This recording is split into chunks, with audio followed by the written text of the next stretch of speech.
Vou gravar aqui uma explicação básica sobre os anticorpos monoclonais que a gente usa para tratamento. Para isso a gente precisa entender, então, primeiro a estrutura básica do anticorpo. Então, lembrando que o anticorpo ele é formado, então, por duas cadeias pesadas, então, de alto peso molecular, aqui representado em verde, duas cadeias leves, aqui representado em laranja, tá? Essas cadeias, elas são formadas por domínios distintos, então, domínios globulares, aqui representados por essas estruturas retangulares. Lembrando que a cadeia pesada ela vai ser formada por 4 ou 5 domínios, dependendo do isotipo de anticorpo. Aqui está representado no IgG, que vai ter 4 domínios, tá?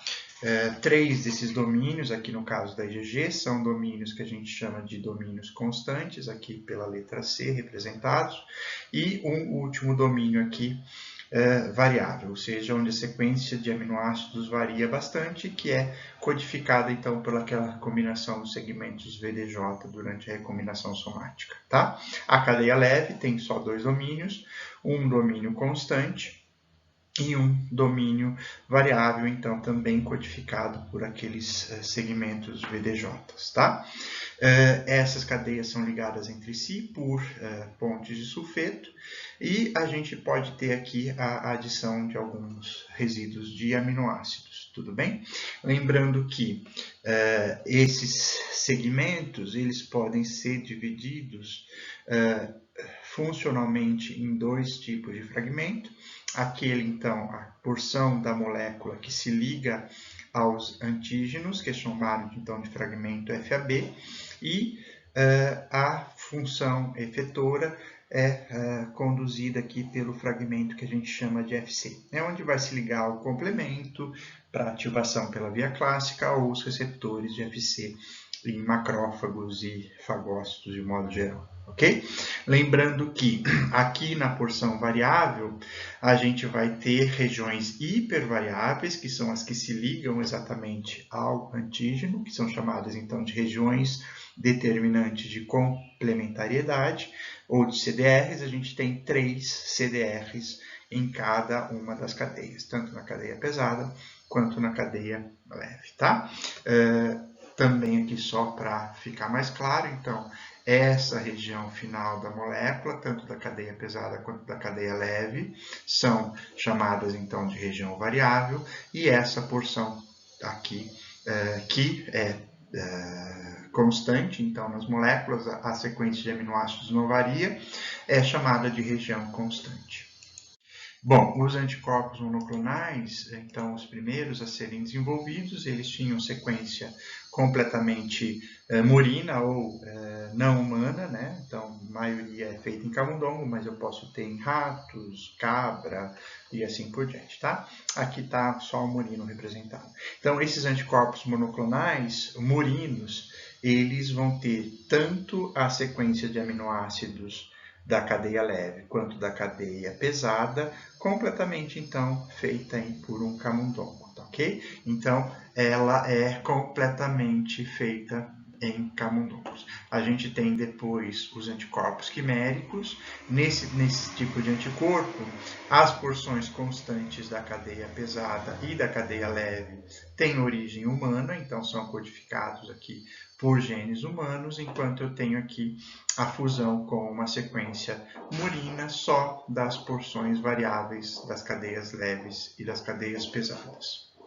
Mas atualmente a gente tem os anticorpos humanizados, então são aqueles onde a grande parte, tanto da cadeia leve quanto da cadeia pesada, são codificados por genes humanos, ou seja, sem sequência de aminoácidos aqui humanos, e somente a porção, então, dos CDRs é que tem origem murina, certo? Então, esse tipo de anticorpo a gente tem 99% da molécula composta por sequência humana e só a região que se liga mesmo ao antígeno é que é codificada aqui por genes murinos, tá certo? Enquanto que aqueles que são completamente humanos, toda a molécula, incluindo os CDRs, tem origem humana.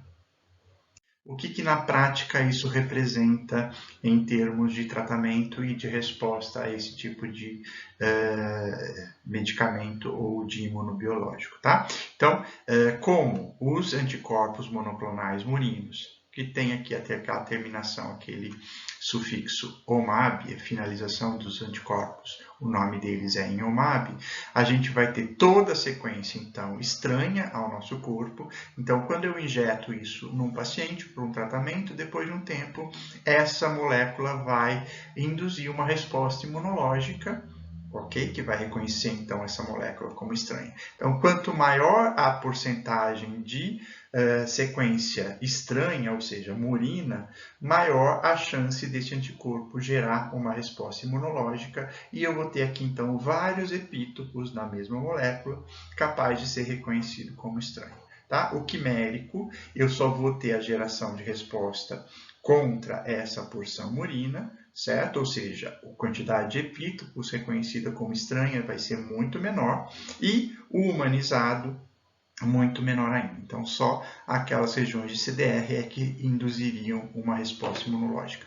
No humano, eu praticamente não tenho reconhecimento aqui como uma sequência estranha. Qual a consequência disso? Então, quando eu tenho uma porção murina no anticorpo, eu vou desencadear uma resposta imunológica contra essa molécula, ela vai ser reconhecida como estranho, e depois de um tempo eu posso gerar, então, anticorpos que vão ou neutralizar essa molécula, então depois de um tempo essas regiões vão ser bloqueadas por anticorpos que eu produzo contra elas, e com isso o medicamento perde a sua efetividade. Em outras situações, eu posso desencadear, então, em injeções subsequentes, respostas de hipersensibilidade. Então, os anticorpos se ligam a essa molécula, podem gerar, por exemplo, imunocomplexos, e esses imunocomplexos podem desencadear respostas de hipersensibilidade, causando, por exemplo, doença do soro.